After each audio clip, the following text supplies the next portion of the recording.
The streets of Gaza were quiet, though it was the quiet of devastation. The sun had long set, but the sky was still filled with a grey haze, thick with the smoke from the bombings that had rocked the city all day. The air tasted bitter, and the smell of destruction lingered in every corner. The usual buzz of life was replaced by the haunting silence of loss. Cars lay abandoned, windows shattered, buildings reduced to rubble. But among it all, the spirit of survival remained.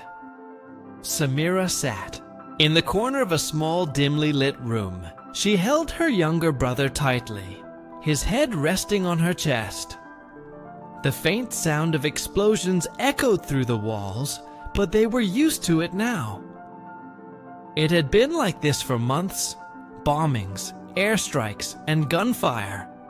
It was a reality they had learned to live with. Still, the fear was always there, lingering just beneath the surface, threatening to break through. Her little brother Hassan clung to her, his eyes wide with terror every time a bomb exploded in the distance. He was only 7, but in the time they had spent in this war-torn world, he had seen more destruction than a child should ever have to witness. Samira stroked his hair gently, her heart heavy with sorrow. "It's going to be okay, Hassan," she whispered, though she wasn't sure if she believed it herself. "We'll make it through this." But Samira wasn't just comforting her brother. She was reassuring herself too. She had to. She was all he had left. Their parents had been killed in an airstrike months ago. Since then, Samira had taken on the responsibility of caring for her little brother. At the age of 16, she should have been living a carefree life, playing with friends, going to school, and dreaming of a future. Instead, she found herself leading her brother through the ruins of their home, searching for food, water, and the hope to keep going. The world. Outside their walls was a constant reminder of the chaos that had engulfed their land. Gaza was no longer the place Samira remembered. Green fields, bustling markets, children playing in the streets.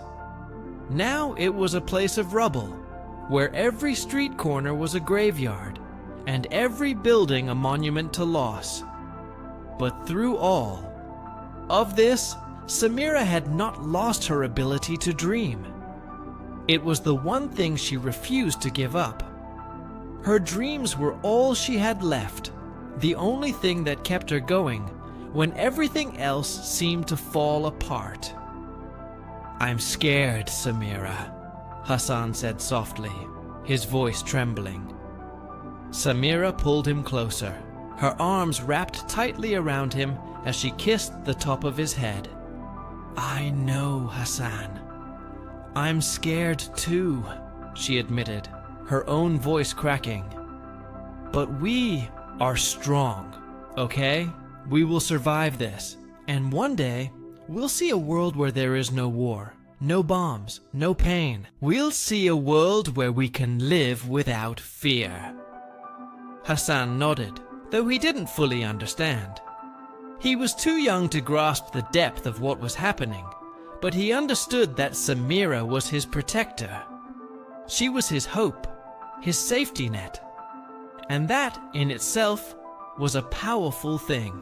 He believed in her words, even if he couldn't fully comprehend them. As the night wore on, the sounds of the war outside became a distant hum, drowned out by the beating of Samira's heart. She lay down on the floor, using a torn blanket as her bed, while Hassan curled up beside her, seeking comfort in the warmth of her presence. In the darkness, they both drifted off to sleep, but their dreams were far from peaceful. Samira dreamt of a time when Gaza was not a place of destruction, but a place of life. She saw a city bustling with activity, children running in the streets, their laughter echoing through the air. The markets were filled with fresh fruit and vegetables, and families gathered around dinner tables, sharing meals and stories. The sky was blue, the sun shining brightly, and there was no fear in the eyes of the people. Samira could feel the warmth of the sun on her skin, the joy in the air, and for a moment she believed that such a world was possible. But when she awoke, the reality of Gaza came crashing back.